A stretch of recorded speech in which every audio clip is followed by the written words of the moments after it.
జై బ్రహ్మజ్ఞాన భారత్, జై జ్ఞాన వివేక భారత్, జై అన్నపూర్ణాదేవి అమృతాస్తం.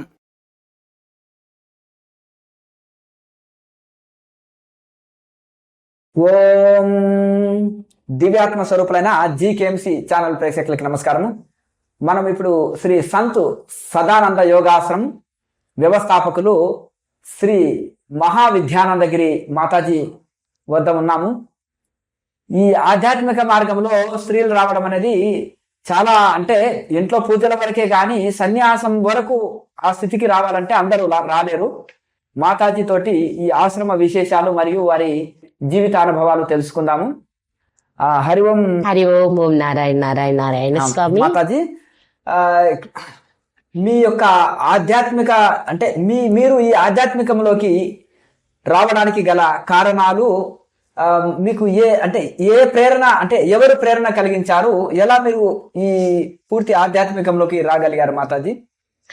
అంటే జన్మతః తల్లిదండ్రులు ఆధ్యాత్మికలు అంటే ఎప్పుడో పండుగలకి పూజలు చేస్తారు. విశేషంగా కొన్ని దేవాలయాల్లో అంటే వంశపారంపర్యంగా వచ్చిన ఉత్సవాలు, బ్రహ్మోత్సవాల్లో భాగస్వాములు అవటం, వెంకటేశ్వర స్వామి కళ్యాణం విశిష్టంగా మా గృహానికి వచ్చిన మహా అదృష్టం అని చెప్పాలి. అలా పూర్వాశ్రమంలో అలాంటివి చూసానే గాని మా తల్లిదండ్రులు పెద్ద ఉపాసకులు, సాధకులు అలా అని చెప్పను. వ్యవసాయం చేస్తూ ఉండేవారు. అలాంటి ఇంట్లో పుట్టి పెరిగిన తర్వాత నా మహద్భాగ్యమా అంటూ నేను పెట్టిన ఇల్లు ఆధ్యాత్మిక సాధనలకు అది పుట్టినిల్లు అయింది. అక్కడికి మేము వెళ్ళినప్పుడు పూర్వాశ్రమంలో ఆ దంపతులు ఇద్దరు భారతీ తీర్థుల వారి చేత మంత్రం తీసుకుని ఇద్దరు అసలు అద్భుతంగా ఉపాసనలు అనుష్ఠానాలు చేస్తూ ఉండేవారు. వాళ్ళ డిసిప్లిన్ చూస్తేనే మాకు ముచ్చటేసేది. వాళ్ళు లేవడం సూర్యోదయానికంటే ఒక్క అడుగు ముందే లేసేవాళ్ళు. లేచాక కాస్త వయసు ఉంది కాబట్టి పెద్దవాళ్ళు అయ్యారు. అప్పటికే నేను వెళ్ళినప్పటికీ వాళ్ళు కొంచెం పెద్దవాళ్ళు. రిలాక్స్ గా కాఫీ అవి ఇవి తీసుకుని నిదానంగా 8 అయ్యింది అంటే వాళ్ళు పూజ గదిలో ఉండేవాళ్ళు. ఆమె ఒక స్త్రీ అలాంటి పూజలు చేయడం నేను మొదటిసారి చూశాను. ఇది ఎప్పుడు 1992-93 అప్పుడు ఇది మొదలైన నా జీవనం. ఈ యొక్క స్త్రీ అమ్మవారి విగ్రహం, ఇంత కనకదుర్గాదేవి విగ్రహం పెట్టారు, మరకత లింగం ఉండేది, ఇన్ని రకాల పూజలు ఇలా చేస్తున్నారు అంటే ఆశ్చర్యంగా ఆనందంగా చూసేదండి. అంతవరకే వాళ్ళు మమ్మల్ని అంత అతిగా మళ్ళా అంటే చిన్నపిల్లలం మేము అంత డీపర్ గా వెళ్ళడానికి కూడా వాళ్ళు మాకేం సపోర్ట్ ఏం చేయలేదు. కానీ అనుకోకుండా 2000 సంవత్సరం అంటే మిలీనియం స్టార్టింగ్ ఏప్రిల్ 27వ తారీఖున నాకు శ్రీ విద్య మహద్భాగ్యం లభించింది. అది అమ్మవారి కరుణ. అంటే నేనైతే ఇన్ని సంవత్సరాల నా అనుభవంతో నేను చెప్పేది ఏంటంటే, మనం దేనికోసం తప్పిస్తామో అది మనకి ప్రయత్నపూర్వకంగా లేకుండానే మన వైపు నడిచొస్తుంది. తప్పించాలి, అదే తపస్సు. తపస్సు ఎక్కడైతే మనం తప్పించి అది కావాలని అంతర్గతంగా తప్పిస్తామో అది మనల్ని చేరుతుందన్నమాట. ఇది విశ్వ రహస్యం. అలా రావడం జరిగింది. ఇదేదో గొప్ప విషయం అనుకొని చక్కగా నిత్యం అనుష్ఠానం చేసుకుంటూ వేల సంఖ్యలో బాలా మంత్రం, లక్ష్మీ గణపతి మంత్రం ఉపాసన చేస్తూ అలా ఉండడం. పూర్ణాహుతి కూడా అయింది. పూర్ణాహుతి అయిపోయింది. అంత ఆనందంగా నిత్యం చేసుకుంటున్నాం. అలా 12 సంవత్సరాలు బాలా మంత్రం, లక్ష్మీ గణపతి మంత్రంతోనే ఉన్నాను. అయితే మధ్యలో ఒక చిన్న ఇబ్బంది వచ్చింది ఈ కుటుంబానికని మా ఇంటి గురువు గారు, ఆయన పేరు మృత్యుంజయ ప్రసాద్ గారు, తెనాలి వాస్తవులు, ఆగమ శాస్త్ర పండితులు వారితో అన్నప్పుడు వారికి వంశపారంపర్యంగా వచ్చిన శరభశాలువ అఘోర మంత్రాలు ఇచ్చారు ఆయన. అసలు అవి స్త్రీలు చెయ్యరు, కానీ ఆయన ఇచ్చారు, గురువు ఇచ్చారు కాబట్టి నేనేంటి అది కూడా నేను చక్కగా చేసుకుంటూ ఉండేదాన్ని. అలా జరుగుతూ ఉన్నప్పుడు జీవితంలో అంటే ఇలాంటి రోజు ఒకటి ఉందని అప్పుడైతే ఎప్పుడు అనుకోలేదు. నా ధర్మాలు, నా బాధ్యతలు పూర్తవుతూ ఉన్న కొద్దీ నా ఆలోచన ఇంకేదైనా కొత్త విషయం తెలుసుకోవాలి అని అలా వెళ్తూ ఉన్న రోజుల్లో నేను 16-17 ఆ 2 సంవత్సరాల్లో పంచగవ్య థెరపీ అనే ఒక కోర్స్ని నేర్చుకోవాలి. ఇదేదో చాలా గొప్ప విషయమట, మంచిదట, ఎందరికో ఆరోగ్యాన్ని కూడా ఇవ్వచ్చంట అనే మీలాంటి పెద్దలు చెప్పిన మాటలు విని నేను ఆ కోర్సులో చేరడం జరిగింది. మాకు మొదటి నుంచి అంటే బాల్యం నుంచి ఇంట్లో ఆవులు ఉన్నాయి. అంటే పాడి ఉండే ఇల్లే కదా, ఆవులున్నాయి. ఆ తర్వాతగా ఒక పెద్ద ఇంటికి వెళ్ళి సిటీలో ఉన్నప్పటికీ కూడా అక్కడి ఇంట్లో కూడా ఆవులు పెట్టుకొని సేవిస్తూ ఉండేదాన్ని. ఇవి సరిపోదన్నట్టు మాకు అక్కడ ఒక గోశాల ఉండేది. ఇంట్లో పూజ పూర్తి అవ్వగానే గోశాలకు వెళ్ళిపోయి సుమారు 70-80 ఆవులు ఉండే ఆ గోశాలలో కూడా పేడకళ్ళు తీసి శుభ్రం చేసి వాటికి దాన పెట్టి వాటికి మేత వేసి తిరిగి వస్తుండేదాన్ని. అదొక ఆనందంగా ఉండేది. మరి ఏ మహాపుణ్యం అంటే గోసేవే మహాభాగ్యం. అలాంటి గోసేవ చేసిన పుణ్యం నన్ను ఆ పంచగవ్య వైపు మరలించింది. అప్పటి వరకు ఇవి కూడా నాకు తెలియదు, గోవుని ఇలా చేస్తున్నారు, గోవుకి ఇబ్బంది కలుగుతుంది దేశంలో అనేవి కూడా నాకు పెద్ద తెలియదు. ఎందుకంటే ఇల్లు ఏదో ఆ లిమిటేషన్స్, ఆ బంధువులు ఆ మిత్రులు అంతా ఆ లిమిటేషన్స్ లో ఉండే వాళ్ళమే కానీ పెద్ద లోక జ్ఞానం మీద అంత అవగాహన లేదు. ఈ కోర్సులో చేరినప్పుడు మనకి ఎన్ని జాతులు ఉన్నాయి, మనకి ఎన్ని లక్షల కోట్ల ఆవులు ఉండేవి, అసలు బ్రిటిష్ వాళ్ళకి ముందు మనమేంటి, బ్రిటిష్ వాళ్ళ తర్వాత మనమేంటి, మన గోవుల మీద జరుగుతున్న దాడులేంటి, ఇవి అన్ని విశేషంగా బోధించారు. అక్కడ క్లాస్ జరుగుతూనే ఉంది. క్లాస్ మధ్యలోనే నేను గోశాల పెట్టాలి అని నిర్ణయించుకున్నాను.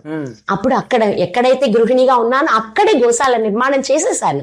అక్కడ సుమారు ప్రతిది ఇది మంచి బ్రీడ్ అంట, కాంగ్రెస్ అంటూ ఒక ఆవు పొంటే, ఇది గిర్ అంట అని ఒక్కొక్క జాతికి ఒక్కొక్క ఆవు పొంటుంటే అక్కడ ఉండగానే 20 ఆవులు అయిపోయాయి. అయ్యో ఇక్కడ ఇలా ఇన్ని ఆవులతో మనం ఉండకూడదు, ఇళ్ల మధ్య ఈగలు పేడ ఇదంతా ఇబ్బంది అవుతుంది, తప్పు అని ఆలోచిస్తూ ఉన్నప్పుడు ఇక్కడ వచ్చి స్థలం కొనడం. ఇప్పుడు ఏ సంవత్సరం? 2018లో ఇక్కడ స్థలం కొన్నాను. కొని గోశాల నిర్మాణం చేయించేసి గోమాతల్ని తీసుకొని వచ్చేస్తే, గోమాతతోటి ఈ గడప దాటి వచ్చిన తరువాత నాకు వెనక్కి వెళ్ళాలనిపించలేదు ఇంకా. అంటే ఆ తల్లిని వదిలేస్తే ఎలా, రేత్రిపూట అప్పుడు సుమారు 100 ఆవులతో వచ్చాను. అందుకని బీహార్ నుంచే వర్కర్లు 5 ఉండేవాళ్ళు. ఇంతమంది ఇక్కడున్నా ఎవరిని నమ్మి నా తల్లిని నేను వాళ్ళ దగ్గర వదిలేసి వెళ్తాను అన్న ఒక సంకల్పంతో గోశాల నేను ఇక్కడ ఉండిపోవడం మొదలైంది. గోశాల ప్రారంభానికి అయిన తర్వాత ఇక్కడ గోవుల రక్షణకై గోపాలకృష్ణుణ్ణి ఈ క్షేత్ర పాలకుడుగా అన్నిటిగా పంచముఖ ఆంజనేయ స్వామి వారిని శాస్త్రోక్తంగా ప్రతిష్ఠించుకోవటం కూడా జరిగింది. అయితే ఏంటంటే ఆంజనేయ స్వామి వారిని మేము ఇక్కడ పెద్ద ఆయన అంటాం, ఎందుకంటే మాకు ఆయనే దిక్కు. ఆ రోజు సీతమ్మ తల్లికి ఎలాగో ఒకప్పుడు ఈమె గీతమ్మ, ఈ మహావిద్యానందగిరి పేరు ఒకప్పుడు గీతమ్మ అనమాట. ఈ గీతమ్మ తల్లిని పరిపూర్ణంగా రక్షిస్తున్న మహానుభావులు ఆయనే. అందుకని ఇక నిత్యం అక్కడ పూజలు అభిషేకాలు ఇవన్నీ చేసుకుంటూ గోవుల దగ్గర నిత్యం సేవ చేసుకుంటూ జీవిస్తూ మంత్రం మధ్యలో నాకు పంచదశి రావడం జరిగింది. పంచదశి జపిస్తున్నాను. తర్వాత షోడశి మహామంత్రం ఇచ్చారు, షోడశి పూర్ణం చేసుకోవడం జరిగింది. అంటే షోడశిలో పూర్ణోపాసన అంటే ఏంటంటే గురుపాదుకాంత, ఆత్మపాదుకాంత, మహాపాదుకాంతం అని అవి పూర్ణమైతే ఇక దీక్ష పూర్ణమైనట్టే. అంటే ఇక్కడ మీరు సాధన కాలంలో మీకు ఎదుర్కొన్న సమస్యలు ఏంటి, మీరు ఆ సమస్యల్ని మీరు ఎలా అధిగమించారు, మీ అనుభవాలు ఏంటి మాతాజీ? అసలు సాధన కాలంలో కాలం ఎప్పుడు నాకు అనుకూలంగానే ఉంది. నేను ఎప్పుడు సాధనలో ఒక్క సమస్య ఎదుర్కొన్నానని చెప్పేదే లేదు. నిత్యం నా సాధన. ఇంకోటి కూడా ఏంటంటే గృహిణిగా ఉన్న రోజుల్లో కూడా ఒక గృహిణి రోజులో 8 గంటల పాటు సాధన చేయడం అంటే సాధ్యమా? సాధ్యం కాదు. ఆ 8-9 గంటల పాటు ఇల్లు పిన్ డ్రాప్ సైలెంట్ గా ఉండాలి. అలా నిర్ణయించేసి అక్కడ వర్కర్లు కానీ ఎవ్వరు కూడా ఏ మాత్రం డిస్టర్బ్ లేకుండా, నేను కూడా ఉదయం 6 గంటల నుంచి సుమారు మధ్యాహ్నం 1 గంట దాకా భోజనం కూడా చేయను కదా. అప్పటి వరకు ఎవరితో మాట్లాడేది కూడా ఉండేది కాదు. అలాంటి సాధనలు జరిగేవి. దానికంటే పరిపూర్ణంగా సహకరించారే గాని కుటుంబంలో అందరూ ఎవ్వరి నుంచి ఒక్క రోజు కూడా విభేదం గాని ఇబ్బంది గాని ఎదుర్కోలేదు. అమ్మవారి ఇచ్చిన ఆశీస్సులు నిజంగానే. తర్వాత అంటే మీకు సాధనలో కలిగిన అనుభవాలు? ఇక్కడ మహా అద్భుతాలు అనుభవాలు. కానీ ఏంటంటే ఈ రోజుల్లో మనం అనుభవాలు మాట్లాడాల్సి వస్తే వాటిని విమర్శించే వాళ్ళు ఎక్కువయ్యారు. ఒక జగజ్జన్నేత్రైన జగన్మాత ఇచ్చిన ఆ మహా అద్భుతం ఎంత అని చెప్పవాలి. నేను ఇలా ఉంటూ ఉన్నాను, పంచగవ్య కోర్స్ చేస్తూ ఉన్నాను. ఒకరోజు అమ్మవారి కనకదుర్గమ్మ తల్లి విజయవాడ గుడికి వెళ్తే, అమ్మ మీరు నాతో మాట్లాడుతున్నంత అద్భుతంగా జగన్మాత నాతో మాట్లాడారు, అది మొత్తం నాదే, నీ ఒంటి మీదంతా నాకు ఇచ్చేయి అంటున్నారు. అర్థం కాలేదు ముందు. ఏంటమ్మా అంటే, నీ ఒంటి మీద ఉన్న కాలి మెట్ట నుంచి తాళి బొట్టు వరకు నాదే ఇచ్చేయమని అడిగారమ్మా. ఎలా ఇస్తారు? తప్పు కదా. ఒక స్త్రీ ఎలా తీస్తుంది అవి అర్థం కాని పరిస్థితి. కానీ అమ్మవారిచ్చే ప్రతి సందేశం, ప్రతి అనుభవం చివరికి నేను అన్నింటికి ఇదైపోయి తీసి అమ్మవారికి ఒంటి మీద ఉన్నాయి మొత్తం తీసి అమ్మవారికి మంగళసూత్రాలుగా హారంగా చేపించి జగన్మాతకి 2017 శ్రావణ మాసంలో సమర్పించేయడం జరిగింది. ఆ తర్వాత నుంచి ఇంకా ఆ అలంకరణ ఇంకా చేసుకోలేదు. అమ్మ నాకు ఒక్కదే మాట ఇచ్చారు, శాశ్వత సౌభాగ్యవతి వర్ధిల్లు, నిత్యం నీ నుదుటిన నా బొట్టు, అంటే నేనెలా బొట్టుతో ఉన్నానో అదే బొట్టుతో నిత్యం వర్ధిల్లమని ఇచ్చారు అమ్మ. అప్పటి నుంచి ఇది అనుకోని, అంటే ఎవ్వరి నుంచి వ్యతిరేకత కూడా రాకుండా కాపాడుతూ తీసుకువచ్చిన వారు జగన్మాత. సంతోషం. అయితే ఈ గోశాల నిర్వహణ ఎలా జరుగుతున్నది? ఇక్కడ అందరూ గోసేవ చేయొచ్చా మాతాజీ? చాలా సంతోషంగా నా ఆహ్వానం కూడా బిడ్డలందరికీ అదే. ఎందుకంటే ఏదో ఒక 50 ఆవులు పోషిస్తున్నాను, ఏదో గొప్ప పని అయింది అని కాదు. అన్ని గోవులని భారతీయులందరం ఏకమయ్యి రక్షించాలి. దానికి నేనైతే అందరినీ, ఇప్పుడు మీరు రావడం కూడా మా ఆశ్రమానికి ఒక మహద్భాగ్యమే కదా గురువు గారు. మీలాంటి వాళ్ళందరూ కూడా గోసేవలో మనందరం ఏకమై ప్రతి ఆవుని రక్షించుకునే రోజు కోసం నేను ప్రయత్నం చేస్తున్నాను. చాలా సంతోషం. అంటే మీ ఇక్కడ మీరు రోజువారీ ఆశ్రమంలో రోజువారీ దినచర్య ఎలా ఉంటుంది మాతాజీ?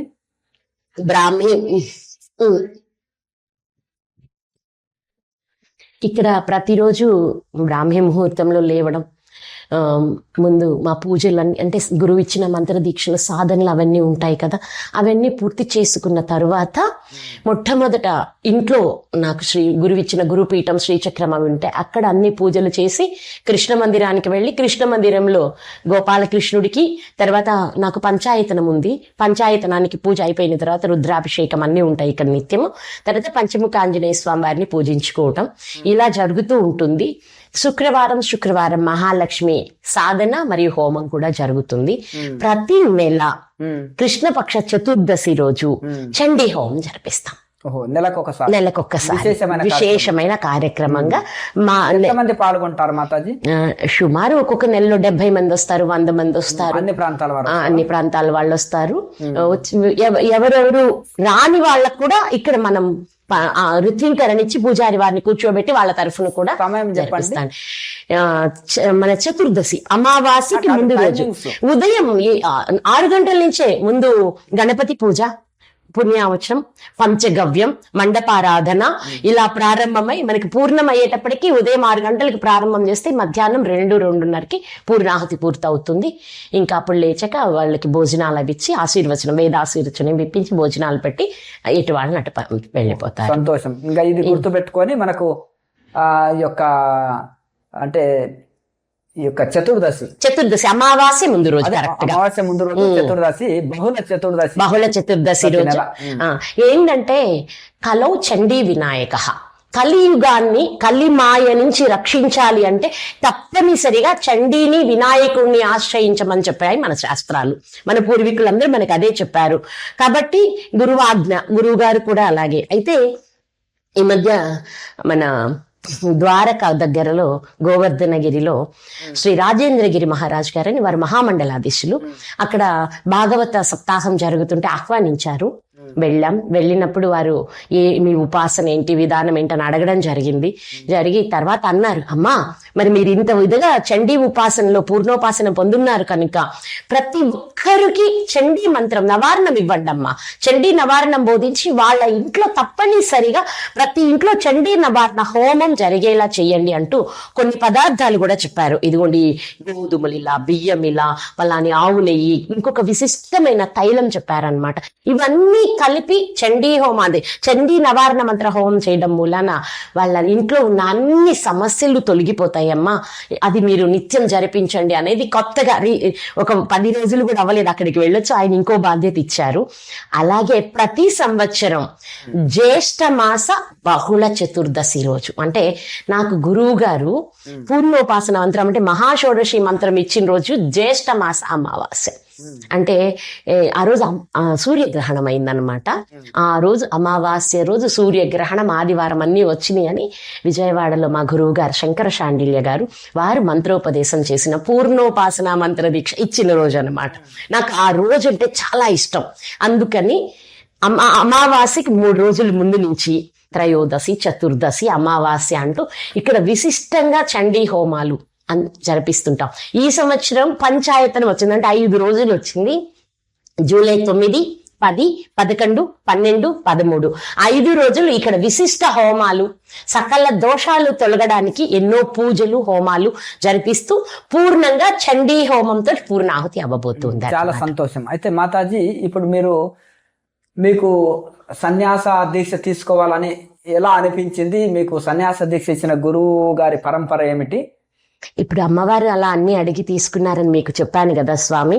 వచ్చి ఇక్కడ వానప్రస్థాశ్రమంగా ఉంటూ ఉన్నప్పుడు నాకు ఇంత దూరం వచ్చాం కదా, ఇదే నా దేశం, నా ధర్మ రక్షణ కోసమే ఇక జీవితంలో నేను సన్యసించి పూర్తిగా నా జీవితాన్ని నా ధర్మ రక్షణకై, నా గోమాత రక్షణకై అంకితం చేయాలని నిర్ణయించుకున్నాను. కానీ ఇక్కడ మన దగ్గర పరిపూర్ణ సన్యాస దీక్షలు ఇచ్చే వాళ్ళు అంతగా లేరు. ఎవరికి వాళ్ళు ఒక పీఠం పెట్టుకొని ఏదో ఒక కాషాయం కట్టుకోవాలి, అలాంటి అవకాశం నాకు ఇక్కడ దొరకలేదు. గురువుల్ని ఎంతమంది దగ్గరకు పంపి వెళ్ళాం కానీ అది అవకాశం దొరకలేదు. అలా నేను సన్యాస దీక్ష కోసం ఎదురు చూస్తున్న రోజుల్లో ఒక వీడియో, వారాహి మాత పూజా విధానము అంటూ వారాహి నవరాత్రులకు ముందు చేసిన ఒక వీడియో ద్వారా బాబా గారు నాకు పరిచయం అవ్వడం జరిగింది. అమ్మ వస్తానమ్మా అన్నారు. వారు రావడం, వచ్చినప్పుడు వారిని నేను దీక్ష ఇవ్వమని అడగడం, వారు దీక్ష ఇవ్వడం కూడా జరిగింది. అలాగే మొన్న మధుర వెళ్ళినప్పుడు మహామండలాధీశులు శ్రీ రాజేంద్రగిరి మహారాజ్ గారు మహంత్ శ్రీ మహావిద్యానందగిరి మాతగా మహంత్గా నిర్ణయించారు. మీరు ఇక పరిపూర్ణంగా మన భారతదేశం దేశ విదేశాలలో ఎవ్వరికైనా చండీ నివారణ మంత్రోపదేశం చేయమన్నారు. అలాగే దేశ విదేశాలలో ఎవరికైనా ఇక నుంచి సన్యాస దీక్ష ఇచ్చే అర్హత ప్రసాదించారు. ఇక నుంచి ఎవరికైనా సన్యాస దీక్షలు ఇవ్వచ్చు అన్నమాట. మాతాజీ, ఇక్కడ అంటే గోసేవ అందరు వచ్చి చేయవచ్చా? మహద్భాగ్యంగా అందరూ వచ్చి గో సంరక్షణలో, గోజాతిని రక్షించడంలో ప్రతి ఒక్కరూ పాల్గొనాలని మీ సన్నిధిలో అందరినీ ఆహ్వానిస్తున్నాను. మన వాళ్ళందరినీ సంతోషంగా వచ్చి యథాశక్తి అమ్మ, ఇంకా ఇదిగోండి కొంతమంది గోవుల్ని దత్తత చేసుకుంటారు, కొంతమంది ఇదిగో మన నెల మేము ఇలా చేస్తామంటారు. ఇలా విశేషంగా అందరూ ఏకమైతే భారతదేశంలో ప్రతి ఆవు ఒక గోశాలలోనే ఉంటుంది, రోడ్డు మీద లేకపోతే కసాయి వాడి చేతికి అందదన్నమాట. ఆ రోజు తీసుకురావాలి అనేదే నా మహాసంకల్పం. దీనికి విశ్వము, మీలాంటి గురువులు, అలాగే సకల జనులు సహాయ సహకారాలు అందించాలని జగన్మాతను నేను మనస్ఫూర్తిగా కోరుకుంటున్నాను. మంచి సత్సంకల్పాలు నెరవేరుతాయని కూడా మనకు మహనీయులు చెప్పిందే. ఎందుకంటే మన కోసం కాకుండా లోకం కోసము మంచి చేయాలనే తపనతో చేసే సత్సంకల్పాలు నెరవేరుతాయి అంటారు. వివేకానందుడు కూడా ఒక యోగి కొండ గుహలో ఉండి సంకల్పం చేసిపోతే వారు దేహం వదిలినా కానీ ఆ కొండ గుహని పెకిలించుకొని పోయి కూడా ఆ సంకల్పం నెరవేరుతుందని వారి మహనీయుల వచనాలు. సంతోషము. మంచి సంకల్పం పెట్టుకొని ముందుకెళ్తున్నారు. ఈశ్వరానుగ్రహము, సత్సంకల్పాలు పెట్టుకున్న వాళ్ళకి ఈశ్వరానుగ్రహం తప్పకుండా ఉంటుంది. అయితే ఇప్పుడు మీ గురుదేవుల నుంచి మీరు నేర్చుకున్న మంచి విషయాలు ఏమిటి మాతాజీ? ప్రేమ, క్షమ, దాతృత్వం, తనకంటూ ఏముంచుకోకుండా ఇలా అంటాం. వారికి ఒక మహారాజు గాని ఎలా ఇస్తుంటారో తనకున్నదంతా అలా ఇస్తుంటారు. ఆ తత్వం మా గురువు గారితో పాటు ఇప్పుడు మీరున్నారు, మిమ్మల్ని నేను చూస్తూ ఉన్నాను. అలాగే మన అఖాడాలు ఉన్నాయి మనకి. మనం అటు వెళ్ళామంటే మనం అందరం జునా అఖాడాకి సంబంధించిన పరంపరలో ఉన్నాం. అలాగే ఎన్నో అఖాడాలు ఉన్నాయి. అఖాడాలకి వెళ్ళి అన్న గురువులందరినీ నేను దర్శనం చేసుకున్నప్పుడు వాళ్ళల్లో చూసింది ఏంటంటే మీ అందరిలో వ్యాజమైన ప్రేమ. ఆ వచ్చిన ప్రతి ఒక్కరిని తరింప చేయాలి, వీడికి జ్ఞానం ఇవ్వాలి, వీడు సంతోషంగా ఉంటే చూడాలనే తపన, ఈ అందరికీ మంచి జరగాలని కోరుకునే అద్భుతమైన యోగం. దీనిని నేను మా గురువు నుంచి, అలాగే మీ నుంచి, అందరి సద్గురువుల నుంచి నేర్చుకున్న అద్భుతమైన విషయం. నేను దీనినే నేర్చుకొని సాధన చేసి నేను కూడా నా దేశానికి, ప్రపంచానికి నిరంతరం ఆత్మజ్ఞానవంతులై అందరూ వర్ధిల్లాలని కోరుకుంటూ అందరి పట్ల దయ, ప్రేమ, క్షమతో జీవించాలి. అదే సద్గురువుల నుంచి నేను నేర్చుకున్న జీవన విధానం. కదా. అంటే మీరు మీ గురువు గారి పేరు మీదనే సంస్థని నెలకొల్పారు. అవును, అవును. చాలా సంతోషం. మీ గురువు భక్తి అందులోనే తెలుస్తుంది. ఇప్పుడు వివేకానంద స్వామి రామకృష్ణ పరమహంస రామకృష్ణ మఠ్ అని పెట్టాడు, వివేకానంద మఠ్ అని కాదు. మళ్ళా వివేకానంద స్వామి శిష్యులు వివేకానంద కేంద్రాలని పెట్టుకున్నారు. అంటే ఎవరు గురువు పేరు వాళ్ళు పెట్టుకుంటూ వచ్చారు. మీరు కూడా మీ గురువు గారి పేరు మీద ఒక ట్రస్ట్ నెలకొల్పారు. మరి ఆ ట్రస్ట్ నిర్వహణ ఎలా జరుగుతున్నది, దానికి ఎట్లా సహాయ సహకారాలు ఉన్నాయి, ఎట్లా ముందుకు వెళ్తుంది మాతాజీ? ఇప్పుడు మీరు ఒక చాలా అద్భుతమైన విషయం చెప్పారు. నేను ఇంత ఆలోచించలేదు, కానీ నాకు ఈ యోగం ఇచ్చిన గురువు యొక్క నామం యుగ యుగాలకు ఉండాలి, అందరికి ఎప్పుడు సదానంద యోగాశ్రమం అలా ఉండాలి అనే మా గురువు గారి పేరు చిరస్థాయిగా అందరికీ తెలియాలనే పెట్టాను. కానీ నిజమే, వివేకానంద స్వామి లాంటి మహనీయులు గురువు నామం కోసం ఎంత విలువిచ్చారు, అద్భుతంగా చెప్పారు. అది తెలియకుండా మనలో వస్తుందేమో. అయితే బాబా గారి పేరే ఉండాలి, బాబా గారి పేరుతోనే ఆశ్రమం నిర్మాణం జరగాలి.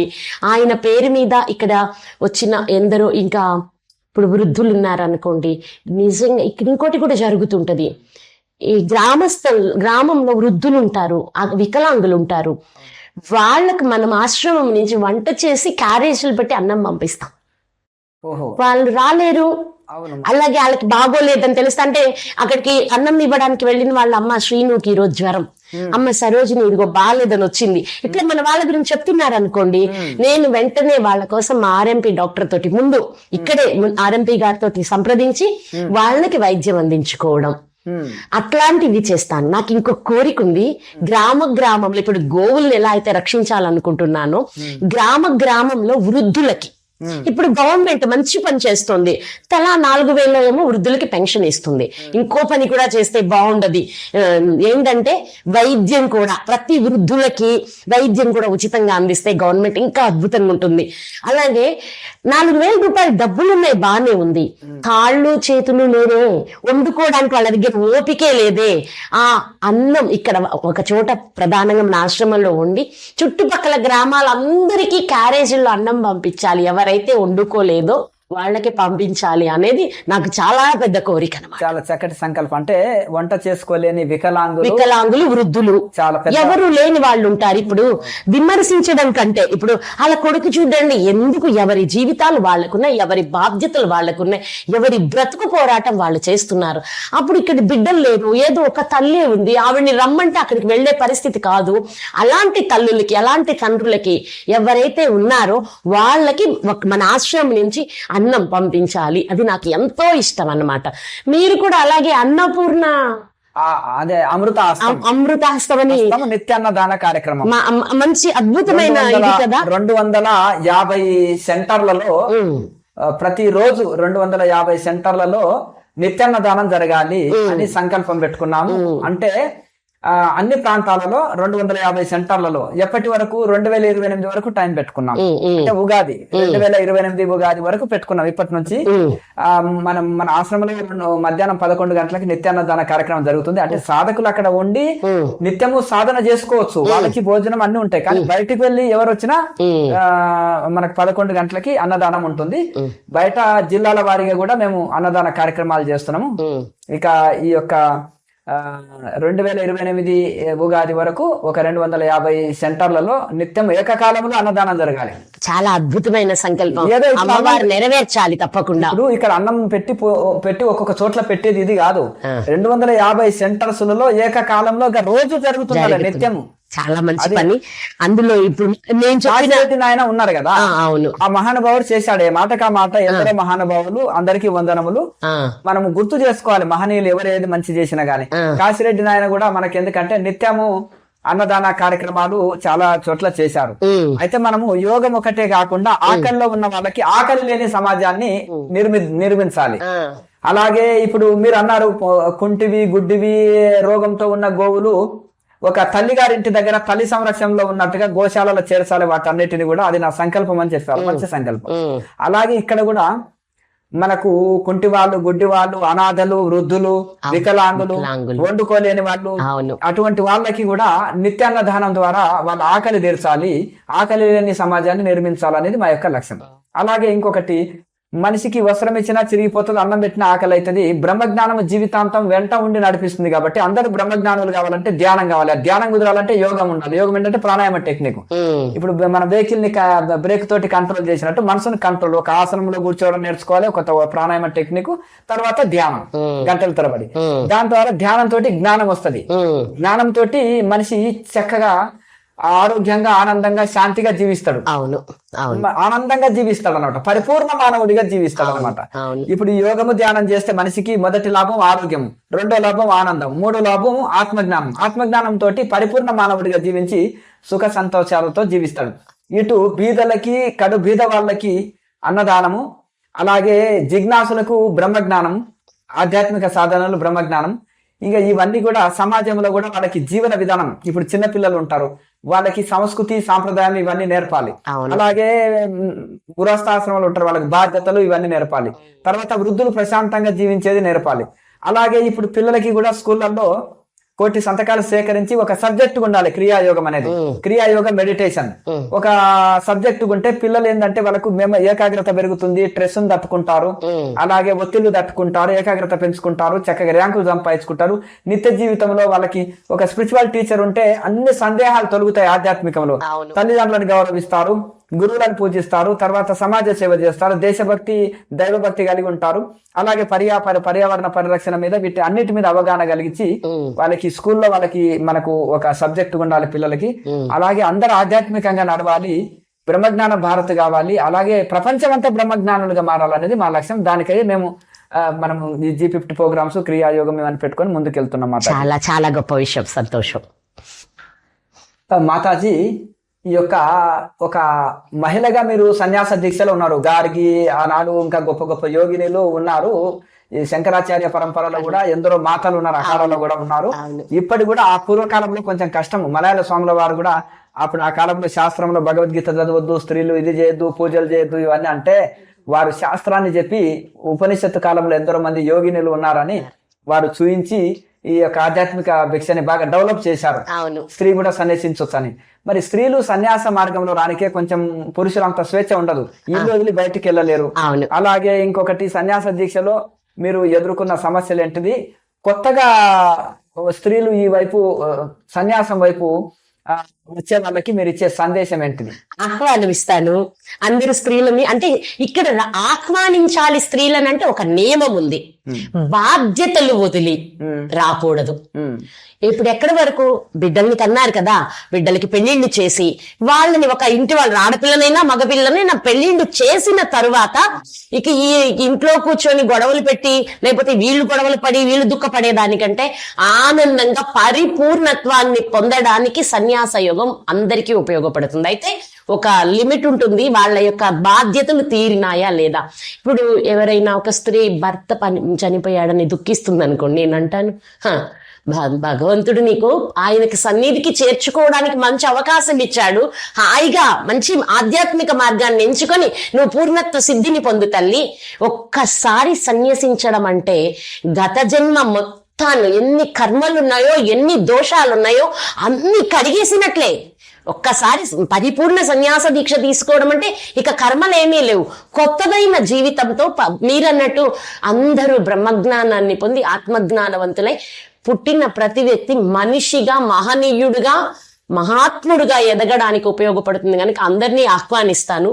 అలాగే బాధ్యతలు లేకుండా వచ్చారు, ఏదో మొగుడు మీద అలిగొచ్చారు, అమ్మ మీద అలిగొచ్చారు, లేకపోతే ఇంకేటి వస్తే ఇవ్వను అంటే 4 రోజులు ఉండి సేవ చేసుకొని సన్యాస దీక్ష ఇవ్వాలంటే ఇదమ్మా నాది, నేను ఇలా, నా కుటుంబం ఇది, నా బిడ్డలకి పెళ్లిళ్ళు అయినాయి, నేను ఇలా ఉన్నాను, నేను చెయ్యాలనుకుంటున్నాను అని ఎవరొచ్చినా ఆనందంగా ఆహ్వానిస్తాం.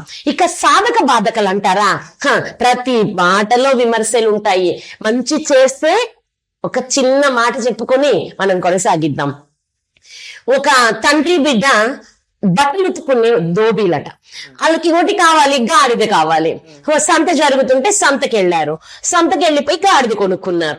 సరే గాడిదని తీసుకొని వాళ్ళు ప్రేమగా నడుస్తున్నారు. ఒక వ్యక్తి ఒక జీవిని కొంటే గోవైనా గేదైనా గాడిదైనా వాళ్ళ కుటుంబ సభ్యులతో సమానం అయిపోతాం కదా.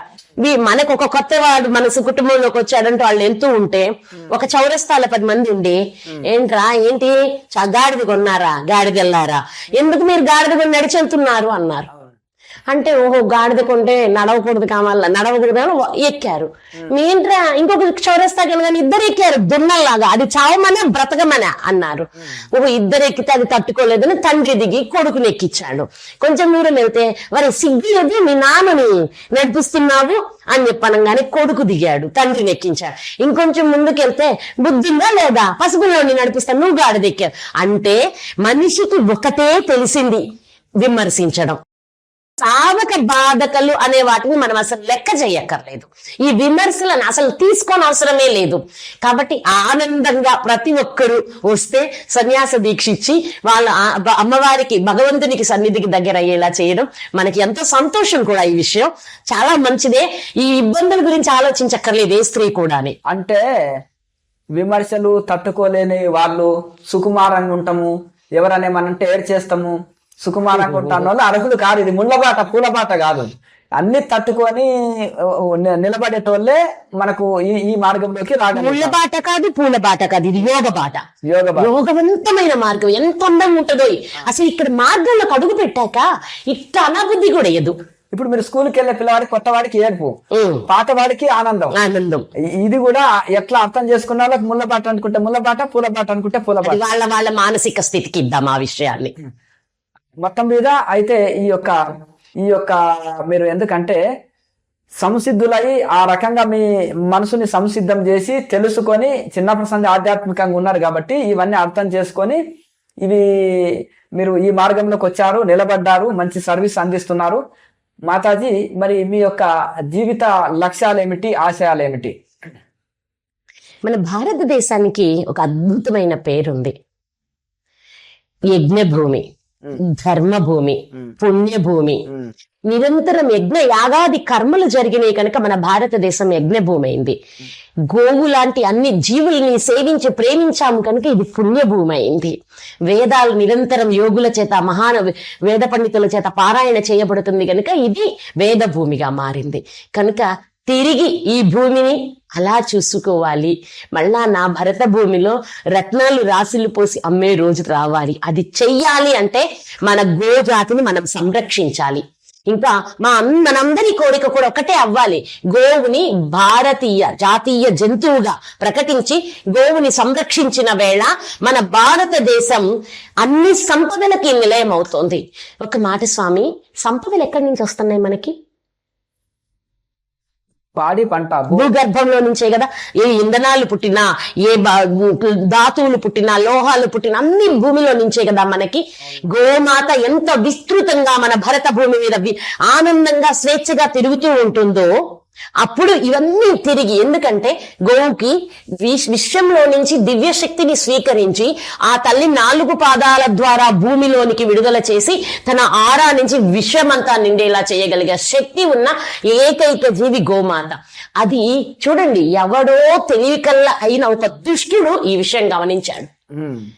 మనం ఈ విషయాన్ని తెలుసుకోలేక ఏదో బ్రతుకుతున్నాం అనకూడదు. ఇంతకంటే ఎక్కువ నేను మా గురువు గారు నాకు నేర్పలేదు కాబట్టి ఇందాక అడిగారు కదా, ఇంక విమర్శించొద్దు. అందరికీ మనస్ఫూర్తిగా ఆహ్వానిస్తున్నాను. మనందరం ఏకమవుదాం, మన గోమాతని సంరక్షించుకుందాం. మన భరత భూమిని పుణ్య భూమిగా, వేద భూమిగా, ధర్మ భూమిగా, యజ్ఞ భూమిగా నిర్మాణం చేసుకుందాం. శ్రీమాత్రే నమః. అలాగే మనము గోమాతని రక్షించుకోవాలి. ఈ యొక్క గోమాతని రక్షించుకోవడానికి అందరూ కలవాలి. అది ఒకరితో సాధ్యమయ్యేది. ఇది మహాయజ్ఞంలో అందరూ ఒక సమిధలుగా మారి అందరి సహకారంతో అది సాధ్యమవుతుంది. అలాగే గోవుని జాతీయ జంతువుగా చేయాలి అనేది ఒక లక్ష్యంగా అందరం పెట్టుకోవాలి. అందరి సహాయ సహకారాలతోటి అది సాధ్యమవుతుంది. అలాగే ఇప్పుడు ఈ యొక్క గోశాల గీతమ్మ నుంచి ప్రారంభమయ్యి ఒక శ్రీ మహా విద్యానందగిరి స్వామిని మాతాజీగా మాతాజీ ఎలా తయారయ్యారు ఆ ప్రస్థానం అంతా మనకు చక్కగా వివరించారు. ఆధ్యాత్మికంలో ప్రయాణం చేయాలనుకున్న వాళ్ళు కూడా ఈ విధంగా మరి మాతాజీని ఇన్స్పైర్ అయ్యి ఆదర్శం తీసుకొని అలాగే ఒక గురు పరంపరలో ఉండాలి అని మరి వారు కూడా చిన్నప్పుడు సంధి ఎన్నో పూజలు చేసి ఎంతో సాధన చేసినా మళ్ళీ నాకు అన్ని వచ్చు, నాకు అన్ని తెలుసు అని స్వయంగా బట్టలు వేసుకోకుండా స్వయంగా ఒక గురు పరంపరలో దీక్ష తీసుకొని ఒక గురు పరంపరని రక్షించాలని చక్కగా ఆమె గురుభక్తి ద్వారా మరి గురువు గారి పేరు విన్నే సంస్థని స్థాపించడం అనేది నేను ఇంతవరకే చెప్పినాను. రామకృష్ణ పరమహంస రామకృష్ణ మఠం అని వివేకానందుడు, మళ్ళీ వివేకానంద స్వామి శిష్యులు వివేకానంద కేంద్రాలని స్థాపించినట్టుగా మాతాజీ కూడా వాళ్ళ గురువు గారి పేరు విన్నే సంస్థని నిర్వహించి, ఎందుకంటే వారేమో స్వాముల వారు పరివ్రాజకులు కనుక ఇక గురువు గారి పేరు మీద సంస్థ నడిపిస్తూ చక్కగా అందరికీ ఆదర్శంగా ఉన్నారు. ఈ యొక్క గో సంరక్షణలో కానీ అలాగే గోమాత రక్షణలో మేము కూడా మద్దతు ఇస్తున్నాము. మీరు అందరూ కూడా ఈ యొక్క గోమాత రక్షణ ఈ కార్యక్రమానికి అందరూ కూడా మద్దతు ఇవ్వండి. అలాగే అందరూ చేస్తే అయ్యేది ఒకరితో సాధ్యం కాదు, ఇది అందరి సహాయ సహకారాలు కూడా ఉండాలి. మనం గోమాతని రక్షించుకోవాలి. గోమాతని మనము జాతీయ జంతువుగా ప్రకటించుట కోసం అందరం కలిసి కృషి చేద్దాము. అలాగే గోరక్షణ భారత్గా మనం ఎదగాలి. బ్రహ్మజ్ఞాన భారత్, గో సంరక్షణ భారత్, స్వచ్ఛ భారత్, స్వస్థ భారత్, అట్లా బ్రహ్మజ్ఞాన భారత్గా ఎదగాలి. గో సంరక్షణ భారత్గా కూడా ఎదగాలని కోరుకుంటున్నాం. జై బ్రహ్మజ్ఞాన భారత్, జై జ్ఞాన వివేక భారత్, జై అన్నపూర్ణాదేవి అమృతాస్తం, జై గో సంరక్షణ భారత్, జై హో. ధన్యవాదాలు లోకా స్వామి. సమస్త సుఖినో భవంతు. శాంతి శాంతి శాంతి.